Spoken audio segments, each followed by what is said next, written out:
ముంబై ఇండియన్స్‌కి Rohit Sharma goodbye చెప్పేస్తున్నాడా? Mega వేలానికి ముందు రోహిత్ శర్మని వదిలేయాలి గాని ముంబై ఇండియన్స్ అనుకుంటుందా? అంటే అవుననే అనిపిస్తుంది.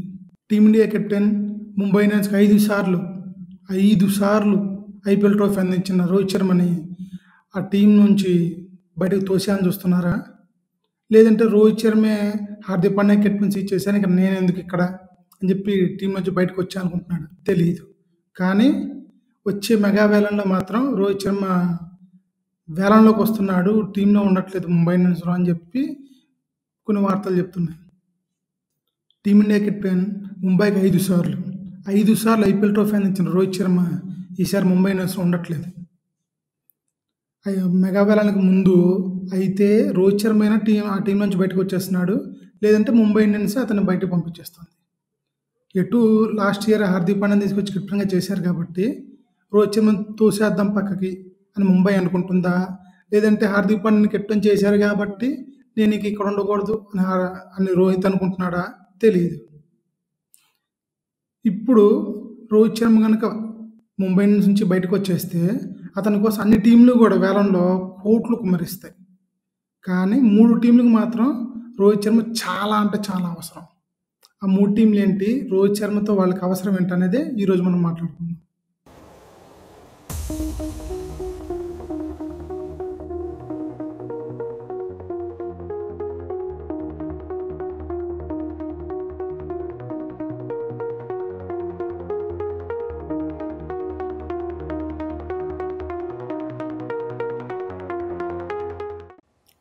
లాస్ట్ ఇయర్ వరకు ముంబై ఇండియన్స్ రోహిత్ శర్మ చాలా ఇంపార్టెంట్. కెప్టెన్గా కీలక సమయాల్లో ఓడిపోతా అనుకున్న మ్యాచ్లో గెలిపించాడు. కెప్టెన్సీతో, బ్యాట్తో కాదు. బ్యాట్తో రోహిత్ శర్మ గెలిపించిన మ్యాచ్లు చూసుకుంటే అది లెక్కే ఉండదు. కానీ కెప్టెన్సీతో తను బుర్రవాడి చాలా మ్యాచ్లు గెలిపించాడు. అఫ్కోర్స్ తనకి మిగతా టీమ్మేట్స్ కూడా చాలా బాగా సపోర్ట్ ఇచ్చారు. రోహిత్ శర్మ 100% అడిగితే 200% ఇచ్చిన వాళ్ళు ఉన్నారు. తిలక్ వర్మ, సూర్యకుమార్ యాదవ్, బుమ్రా, ఈ టీంలో ఉన్నప్పుడు అంటే ముంబై ఇండియన్స్ ఉన్నప్పుడు హార్దిక్ పాండ్యా కూడా బాగా ఆడాడు. పొలార్డు వీళ్ళందరూ బాగా ఆడారు. కానీ పొలార్డు వీళ్ళందరూ సీనియర్లు అందరూ వెళ్ళిపోయాక కుర్రోళ్ళను కూడా రోహిత్ శర్మ సానబెట్టి ఆయుధాలుగా చేశాడు. సూర్యకుమార్ యాదవ్ కానీ తిలక్ వర్మ కానీ ముంబై ఇండియన్స్ నుంచి వాళ్ళని తీసేయలేదు. ఎందుకంటే వాళ్ళు మిడిల్ ఆర్డర్లో అంత ఇంపార్టెంట్. అలాగే opener Ishan Kishan, Quinton de Kock తర్వాత నెక్స్ట్ క్వింటన్ డీకాక్ అవుతాడు తను అనే ఫీలింగ్ ఇచ్చాడనమాట. అలాంటి ప్లేయర్లని తన కెప్టెన్సీలో మొక్కల నుంచి చెట్లు చేశాడనమాట. అలాంటి టాలెంటెడ్ ప్లేయర్ ఇప్పుడు ముంబై ఇండియన్స్ వద్దనుకుంటున్నాడు. తనకి లైఫ్ ఇచ్చి, తనకి ఫస్ట్ టైం కెప్టెన్సీ ఇచ్చి, తన కెరీర్లో ఒక రేంజ్ తీసుకొచ్చిన ముంబై ఇండియన్స్ ఉండకూడదు అని రోహిత్ శర్మ అనుకుంటున్నాడంట. దానికి మెయిన్ కారణం ఈ ఇయర్ అంటే 2024లో జరిగిన ఐపీఎల్ అనుకుంటారు. ఎందుకంటే ఈ ఐపీఎల్ ముందే రోహిత్ శర్మతో ముంబై ఇండియన్స్ ఓనర్స్ మాట్లాడి కెప్టెన్సీ నుంచి పక్కకి వెళ్ళిపో అని చెప్పారు. మనకి అంతకుముందు కిరణ్ పొలార్డ్ ఉండేవాడు. పొలార్డ్ వైస్ కెప్టెన్గా ఉండేవాడు. తర్వాత తనని వైస్ కెప్టెన్గా పక్కన పెట్టారు. ఆ నెక్స్ట్ ఇయరే పొలార్డ్ని తీసేసి కోచ్గా పెట్టున్నారు. అలానే ఈ సంవత్సరం రోహిత్ శర్మని కెప్టెన్సీ నుంచి తీసేశారు కాబట్టి నెక్స్ట్ ఇయర్ తనని కూడా టీం నుంచి తీసేస్తారా అంటే ప్రస్తుతం రోహిత్ శర్మ ఫామ్ని పట్టి చూస్తే రోహిత్ శర్మని తీసేయడం అంత ఈజీ కాదు. తీసేస్తే ఫ్యాన్లు ఒప్పుకోరు. ఎందుకంటే హార్దిక్ పాండ్యా కెప్టెన్ చేసినప్పుడు ఫ్యాన్స్ ఒప్పుకోలే. పాకిస్తాన్ పేర్లను కూడా అంత ఏడిపించి ఎగతాళి చేయలేదన్నమాట. మనం అంత చేశారు హార్దిక్ పాండ్యాని. అందుకని ముంబై ఓనర్స్ కూడా ఇప్పుడు ఈ టీంలో హార్దిక్ పాండ్యా కెప్టెన్గా ఉన్నప్పుడు రోహిత్ శర్మ కెప్టెన్గా లేకుండా ఓన్లీ ప్లేయర్గా ఉన్నాడు అంటే ఫ్యాన్స్ జీర్ణించుకోలేకపోతున్నారు అని ఫీల్ అవుతుంది. ఎట్ ద సేమ్ టైం ఎంత మంచి ప్లేయర్ అనుకున్నా ఎలా అనుకున్నా సరే హార్దిక్ పాండ్యా కొంచెం ఈగో ఉంది. ఉండకూడదు అనట్లేదు, ఉండాలి. ఆ స్థాయి ప్లేయర్కి వెళ్ళినప్పుడు కొద్దిగా ఈగో ఉంటుంది గ్యారంటీ. ఆ ఈగోని ఎవరు తట్టుకుంటారు, ఎవరు భరిస్తారు, ఎవరు భరించరు అనేది అది వేరే పాయింట్. మనకు ఉండాలా లేదా అనేది వేరే పాయింట్.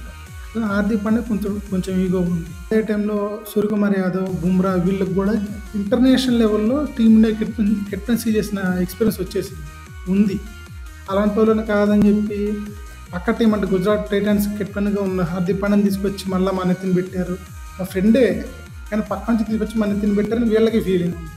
రోహిత్ శర్మ కూడా నా తర్వాత నా బ్యాటర్ని కెప్టెన్సీ బ్యాటర్ని సూర్యకుమార్ యాదవ్కు బుమ్రాకు ఇచ్చేద్దాం అనుకుంటున్న టైంలో హార్దిక్ పాండ్యాని తీసుకొచ్చి తన్నెత్తిన పెట్టారు. అది రోహిత్ శర్మ కూడా కొంచెం నచ్చలేదు అని టాక్ ఉంది. అయితే మనం ముంబై ఇండియన్స్ డ్రెస్సింగ్ రూమ్లో ఎలాంటి సిచ్యువేషన్ ఉందో మనకు తెలియదు కాబట్టి మనం దాన్ని అంత సీరియస్గా మాట్లాడుకోకూడదు. మొత్తానికి టాక్ అయితే ఉంది. సో ఇలా రోహిత్ శర్మ కూడా అసంతృప్తిగానే ఉన్నాడు ముంబై ఇండియన్స్తో. ముంబై ఇండియన్స్ కూడా రోహిత్ శర్మతో కొంచెం అసంతృప్తిగానే ఉంది. అది రోహిత్ శర్మ బిహేవియర్ వల్ల కాదు. రోహిత్ శర్మ అనే ఒక పెద్ద ఒక డైనోసార్ ఉన్నప్పుడు టీంలో పక్కన ఇదిగో మా సింహం మా పులి అని చెప్పి హార్దిక్ పాండ్యా పోతే డైనోసార్ని పక్కన పెట్టేసి పులిని రాజంటావేంట్రా అని అడుగుతారు కదా. సేమ్ ఆ సిచ్యువేషన్ ఉందన్నమాట. అందుకని చెప్పి టీం మేనేజ్మెంట్ కూడా రోహిత్ శర్మని ఈసారి రిటైన్ చేసుకోకుండా ఉందామా అని చూస్తున్నాను. దీనికి తోడు మామూలుగా రిటైన్ చేసుకునే ప్లేయర్స్ 4-5 మాత్రం ఉంటారు. అంతమించి ఎక్కువ రిటైన్ చేసుకోవడానికి రూల్స్ ఐపీఎల్ ఇవ్వదు, ఒప్పుకోదు. కానీ ఈసారి కుదిరితే 7-8 మందిని రిటైన్ చేసుకునేటట్లు ఛాన్స్ ఇద్దాం అనుకుంటున్నారంట. ఆ ఛాన్స్ ఇస్తే రోహిత్ శర్మ ముంబై నుంచి తీసుకుంటారు. ఆ ఛాన్స్ లేకపోతే హార్దిక్ పాండ్యా, సూర్యకుమార్ యాదవ్, బుమ్రా, ఇషాన్ కిషన్, ఇంకెవరు తిలక్ వర్మ ఇలాంటి వాళ్ళు ఉంచేసుకొని యంగ్స్టర్స్ కాబట్టి ఉంచేసుకొని రోహిత్ శర్మ సీనియర్ కాబట్టి ఓకే వదిలేద్దామని అని మిగతా అంబానీ వాళ్ళు అనుకుంటున్నారని తెలుస్తుంది. అదే కనుక నిజమైతే మెగా బ్యాలెన్స్ డిసెంబర్ జరుగుద్ది. ఆ మెగా బ్యాలెన్స్లో రోహిత్ శర్మ బ్యాలెన్స్లోకి వస్తాడు. అప్పుడు పర్సు కూడా ఇప్పుడు మా ఊళ్ళో 90 crores ఉంది ఫ్రాంచైజీకి. 90 కోట్లు ఒక్కో ఫ్రాంచైజీ పర్స్ వాల్యూ, 90 కోట్లు ఒక్కో ఫ్రాంచైజీ పర్స్ వాల్యూ. ఈ 90 కోట్లని ఇంకో 20-30 కోట్లు పెంచి 120 దాకా చేద్దాం అనుకుంటున్నారంట. 90 కోట్లు పెంచితేనే ప్యాట్ కమిన్స్కి, శామ్ కరాన్కి 16, 17, క్యామరన్ గ్రీన్కి ఇట్లా 20 కోట్ల వరకు పోసేశారు. 120 కోట్లు చేసి రోహిత్ శర్మ లాంటోడు ఆక్షన్లోకి వస్తే నీకు ఫ్రాంచైజీలు ఎట్లాగే పడితే ఆలోచించుకోండి. ఓట్లు చేసుకుంటారన్నమాట. పర్సు మొత్తం తీసుకో కావాలి రోహిత్ శర్మ అంటారు. రోహిత్ శర్మ అన్ని టీంలు గట్టిగా పోటీ పడతాయనేది నిజమే. కానీ ఏ టీంకి రోహిత్ శర్మ అవసరం అని చూడాలి మనం. రాజస్థాన్ రాయల్స్ ఉంది. ప్రస్తుతం రాజస్థాన్ రాయల్స్ ఏ ప్లేస్ రోహిత్ శర్మ ఇరికిచ్చాలి? కెప్టెన్గా సంజు శాంసన్ ఉన్నాడు ఫిక్స్.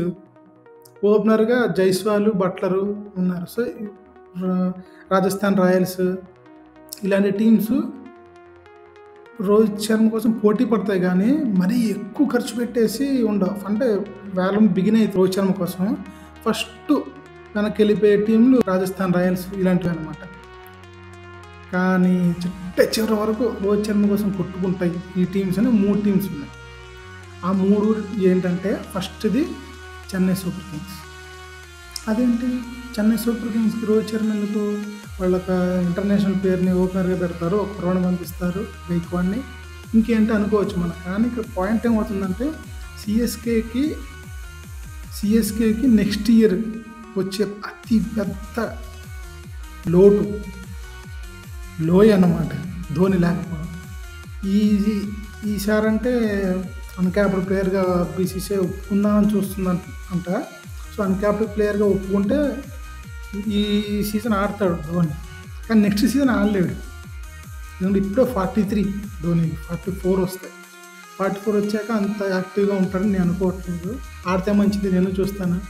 కానీ మ్యాక్సిమం ఆడటం తనకి మెంటర్గానో లేకపోతే కోచ్గానో వెళ్ళిపోతాడు చెన్నై సూపర్ కింగ్స్కి. అలా వెళ్ళిపోయినప్పుడు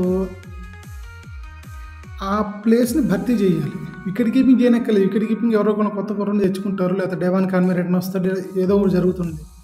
కానీ ఆ బిగ్ ఫిగర్ ఆ షూస్ వేసుకొని గ్రౌండ్లో అందరినీ కూల్ అని చెయ్యాలి. అలా చేయాలి అంటే రోహిత్ శర్మ కావాలి. రోహిత్ శర్మ ఎంత టెన్షన్ పరిస్థితుల్లో కూడా కూల్గా ఉండి మ్యాచ్లో ఎన్ని గెలిపించాడు ఐపీఎల్ మనందరికీ తెలుసు.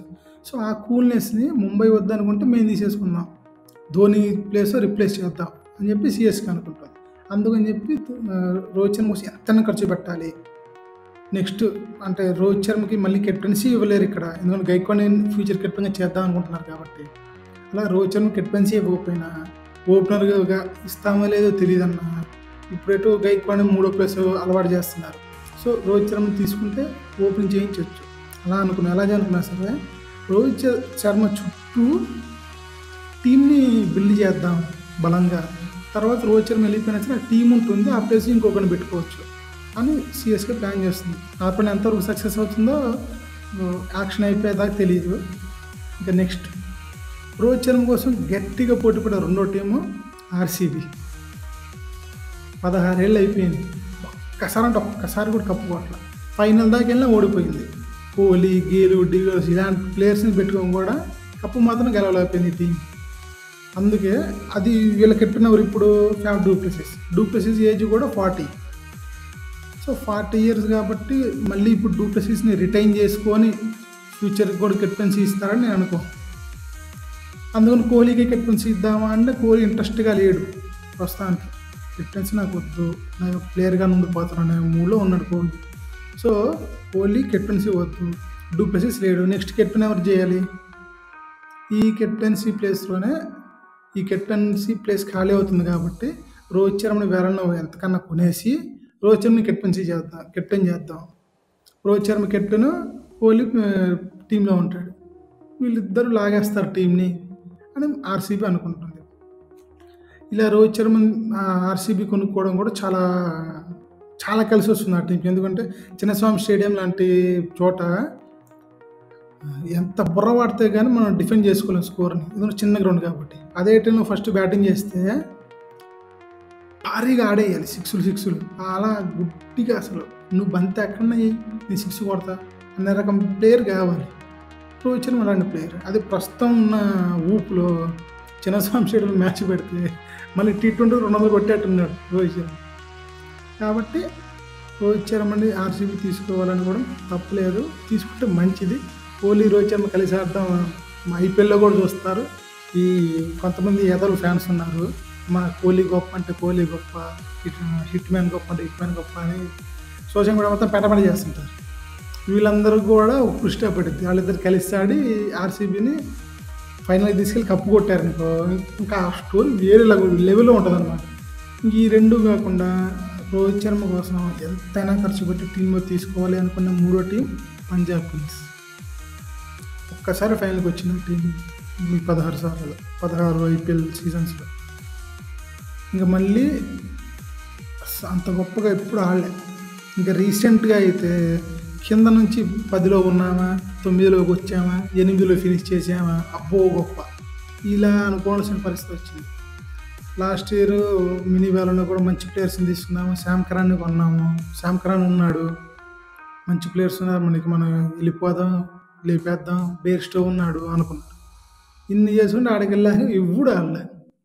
వద్దు అనుకున్న శశాంక్ సింగ్, ఆశుతోష్ రాణా వాళ్ళిద్దరే కొంచెం అట్లా ఆడి 1-2 మ్యాచ్ని గెలిపించారు. వాళ్ళు గెలిపిస్తారు అని తీసుకునేప్పుడు గెలిపించాలి ఆ మ్యాచ్లో. ఇంకా శిఖర్ ధావన్ భుజంగాయంతో పక్కన కూర్చున్నాడు చాలా మ్యాచ్లో. ఇప్పుడు శిఖర్ ధావన్ వచ్చినా తనకు ఓపెనింగ్ జోడీ లేడు. ఉన్నాడు పేరుకి జానీ బేర్స్టో, కానీ బేర్స్టోలో ముందున్న టచ్ లేదు. మరి ప్రస్తుతం మళ్ళీ ఫామ్లోకి వస్తానని చెప్పి వస్తే ఓకే, కానీ చెప్పలేం. అదే రోహిత్ శర్మని తీసుకున్నారు అనుకోండి, రోహిత్ శర్మ కెప్టెన్సీ ఇచ్చేసి వైస్ కెప్టెన్ ధావన్ని పెట్టేసి వాళ్ళిద్దరిని ఓపెనింగ్ పంపిస్తారు. రోహిత్ శర్మ ధావన్ ఓపెనింగ్ చేస్తే ఎలా ఉంటుందని చెప్పి ఇంటర్నేషనల్ లెవెల్లో మనం చూసాం. నువ్వు ఎంతన్నా స్కోర్ వాళ్ళిద్దరు కొట్టేస్తావు అన్న లెక్కన ఆడతారు. సో వాళ్ళిద్దరు కలిసి ఓపెనింగ్ చేస్తే ఫస్ట్ ఫౌండేషన్ చాలా గట్టిగా పడింది.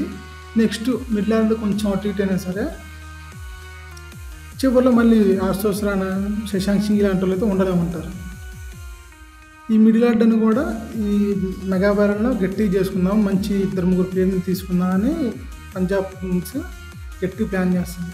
ఈ ప్లాన్లోనే రోహిత్ శర్మ మీద గట్టి ఫోకస్ చేస్తుంది అన్నమాట. ఇలా ఈ 3 టీంలు రోహిత్ శర్మ కోసం ఎంతైనా ఖర్చు పెడతాయి మెగా బ్యాలెన్స్లో. ఒక్కవేళ రోహిత్ కనుక బ్యాలెన్స్లోకి వస్తే 3 టీంలు ఎంతైనా ఖర్చు పెడతాయి. ఆ ఖర్చు పెట్టిన దానికి రోహిత్ శర్మతో పైసా వసూలు అయిపోయింది అన్నమాట. ఎందుకంటే ఆర్సీబీ, పంజాబ్ కింగ్స్ ఈ 2 టీంలు ఎవరైనా కెప్టెన్సీ ఇచ్చేస్తారు. కెప్టెన్సీ ఇస్తే ఎయిదర్ తను ముంబైని వదిలేసి వచ్చాను అనే కసిలో అయినా, లేదంటే ముంబై నన్ను వదిలేసింది అనే కసిలో అయినా సరే కప్ అయితే కొట్టిస్తాడు ఎవరు తీసుకునే ఇద్దరిలో. సిఎస్కే ఉంది, సిఎస్కే తీసుకుంటే వెనకాల నిలబడి రుతురాజ్ గైక్వాడ్ని వీళ్ళని పుష్ చేస్తూ అక్కడైనా కప్పు కొడతాడు. నేనుంటే మీ దగ్గర ఉంటే నాకు కప్పు రాలేదు, నేను ఎక్కడుంటే అక్కడ కప్పు వచ్చిందని చెప్పి నిరూపించుకుంటాడు అనమాట. మరి ఏం జరుగుతుందో చూద్దాం. ఇప్పటివరకు ఈ వీడియో చూసాను, చాలా థ్యాంక్స్. మరి ఏం జరుగుతుందో చూద్దాం. దీని మీద మీ ఒపీనియన్ ఏంటి? రోహిత్ శర్మని ఏ టీం తీసుకుంటే మంచిది, లేకపోతే ఈ 3 కాకుండా ఇంకేమైనా టీమ్స్ రోహిత్ శర్మ కోసం గట్టిగా పోటీ పడతా అనుకుంటున్నారా వేలంలో? మీ ఒపీనియన్ని కామెంట్లో చెప్పండి.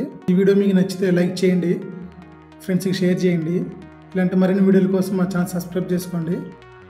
ఇంకో క్రికెట్ సంబంధించిన వీడియోతో మళ్ళీ కలుద్దాం. అప్పటివరకు బాయ్ బాయ్.